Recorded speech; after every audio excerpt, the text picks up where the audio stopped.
اعوذ باللہ من الشیطان الرجیم بسم اللہ الرحمن الرحیم۔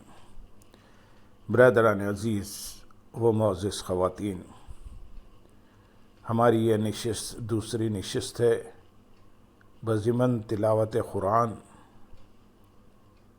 کی اہمیت اور اس کی فضیلت قرآن و احادیث کی روشنی میں۔ تلاوت قرآن کے اجر و ثواب کا یہ عالم ہے کہ ایک ایک حرف کی تلاوت پر 10 نیکیاں لکھی جاتی ہیں۔ حضرت عبداللہ بن مسعود رضی اللہ تعالیٰ عنہ روایت کرتے ہیں کہ حضور نبی اکرم صلی اللہ علیہ وسلم نے ارشاد فرمایا، جس نے کتاب اللہ کا ایک حرف پڑھا اس کے لیے اس کے عوض 1 نیکی ہے اور 1 نیکی کا ثواب 10 گنا ہوتا ہے۔ میں نہیں کہتا الف لام میم ایک حرف ہے، بلکہ الف ایک حرف، لام ایک حرف اور میم ایک حرف ہے،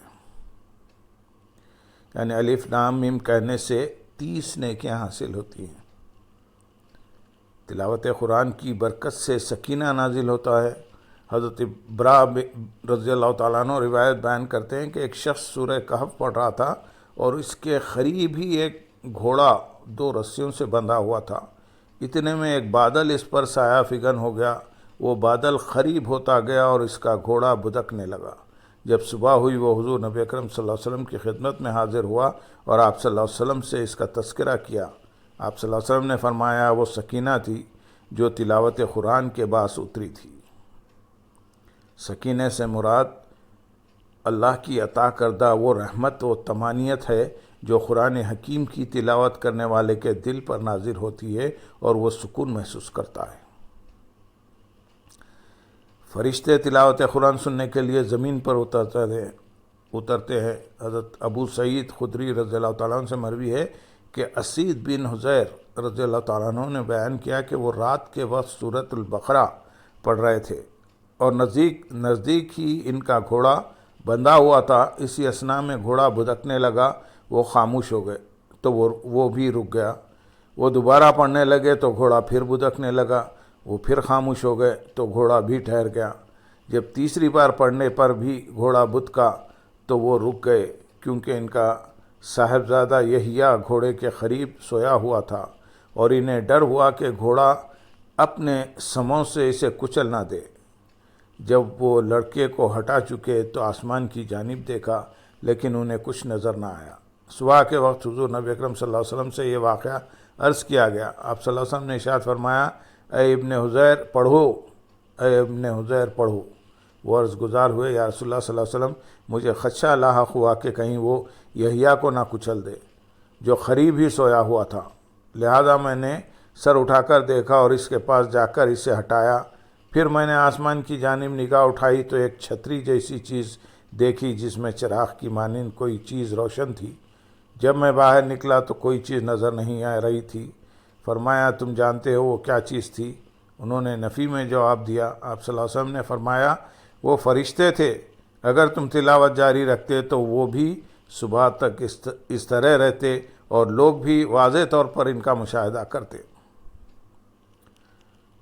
روز قیامت قرآن حکیم کی کثرت سے تلاوت کرنے اور اس کے معنی سمجھنے والوں کو عزت و شرف کے تاج اور لباس سے آراستہ کیا جائے گا اور حکم دیا جائے گا کہ جنت کے بلند درجوں میں چڑھتے چلے جاؤ۔ حضرت عبداللہ بن عمر رضی اللہ تعالیٰ عنہما روایت کرتے ہیں کہ حضور نبی اکرم صلی اللہ علیہ وسلم نے ارشاد فرمایا، قرآن پڑھنے والے سے جنت میں کہا جائے گا قرآن پڑھتا جا اور جنت میں منزل بمنزل چڑھتا جا، اور یوں ٹھہر ٹھہر کر پڑھ جیسے دنیا میں پڑھتا تھا۔ تیرا ٹھکانہ جنت میں وہاں پر ہوگا جہاں تو آخری آیت کی تلاوت ختم کرے گا۔ حضرت ابو ہریرہ رضی اللہ تعالیٰ عنہ سے روایت ہے کہ حضور نبی اکرم صلی اللہ علیہ وسلم نے فرمایا، روز قیامت صاحب قرآن پڑھنے اور اس پر عمل کرنے والا آئے گا تو قرآن کہے گا اے رب اسے زیور پہنا، تو حامل قرآن کو عزت کا تاج پہنایا جائے گا۔ قرآن پھر کہے گا اے میرے رب اسے اور بھی پہنا، تو اسے عزت و بزرگی کا لباس پہنایا جائے گا۔ پھر قرآن کہے گا اے میرے مولا اب تو اس سے راضی ہو جا، اس کی تمام خطائیں معاف فرما دے، تو اللہ تعالیٰ اس سے راضی ہو جائے گا اور اس سے کہا جائے گا قرآن پڑھتا جا اور جنت کے زینے چڑھتا جا، اور ہر آیت کے بدلے میں اس کی نیکی بڑھتی جائے گی۔ حضرت سہیل بن معاذ رضی اللہ تعالیٰ عنہ اپنے والد سے روایت کرتے ہیں کہ حضور نبی اکرم صلی اللہ علیہ وسلم نے فرمایا، جس نے قرآن پاک پڑھا اور اس پر عمل بھی کیا، اس کے ماں باپ کو قیامت کے دن ایک ایسا تاج پہنایا جائے گا جس کی روشنی اس دنیا میں لوگوں کو گھروں میں چمکنے والے سورج کی روشنی سے زیادہ تابناک اور حسین ہوگی۔ تو اس کے بارے میں تمہارا کیا خیال ہے؟ جس نے خود اس پر عمل کیا، یعنی اس کے ماں باپ کو تو تاج پہنایا جائے گا، اور اس کا اپنا مقام کیا ہوگا وہ اللہ تعالیٰ ہی خوب جانتا ہے۔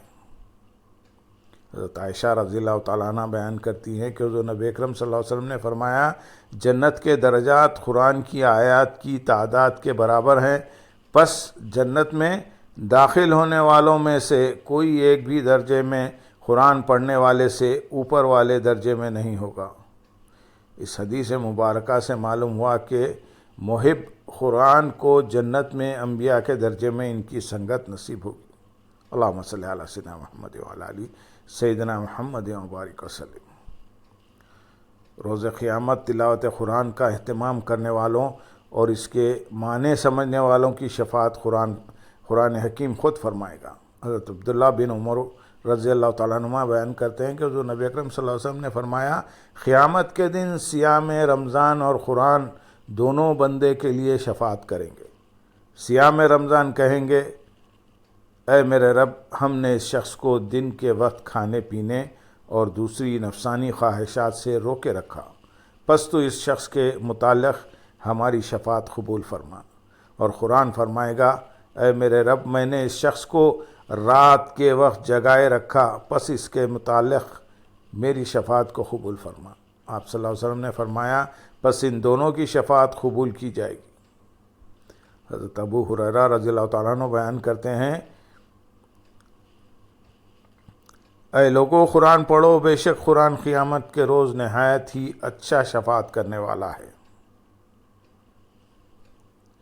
بلا تشبیہ وہ مثال جس طرح اس دنیا میں کسی دولت مند شخص کا دسترخوان انواع و اقسام کی اعلیٰ ترین اشیاء کا ضامن ہوتا ہے، اسی طرح قرآن حکیم جو بلا شبہ اس مالک حقیقی اللہ سبحانہ و تعالیٰ کا دسترخوان ہے، اور علم و فہم، تفکر و تذکر، تصفیہ و تزکیہ، تقویٰ و طہارت، اخلاص و للہیت کے علاوہ بھی نہ جانے کتنے ہی نوالہ ہائے روح پرور اپنے باطن میں سمیٹے ہوئے ہے، اور جن کا کلی و حقیقی اظہار یوم آخر کے اجر افزا لمحات میں ہی ہوگا۔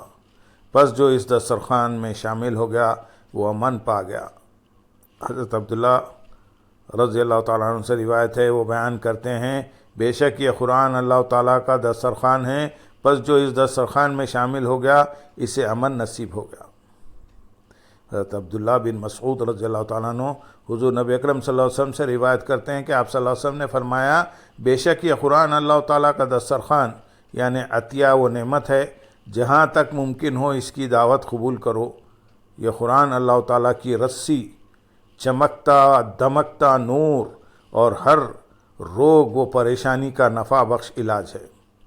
جو اس پر عمل کرے اس کے لیے باعث حفاظت، اور جو اس کی پیروی کرے اس کے لیے باعث نجات ہے۔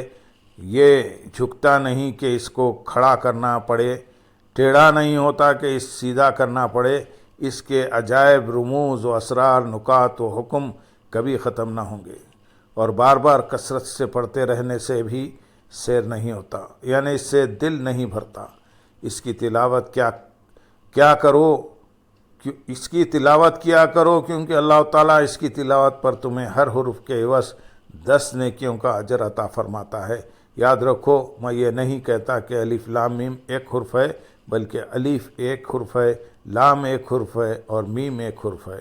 گویا صرف الف لام میم پڑھنے سے ہی 30 نیکیاں مل جاتی ہیں۔ اللہم صلی علی سیدنا محمد وعلی آل سیدنا محمد وبارک وسلم، وآخر دعوانا ان الحمد للہ رب العالمین۔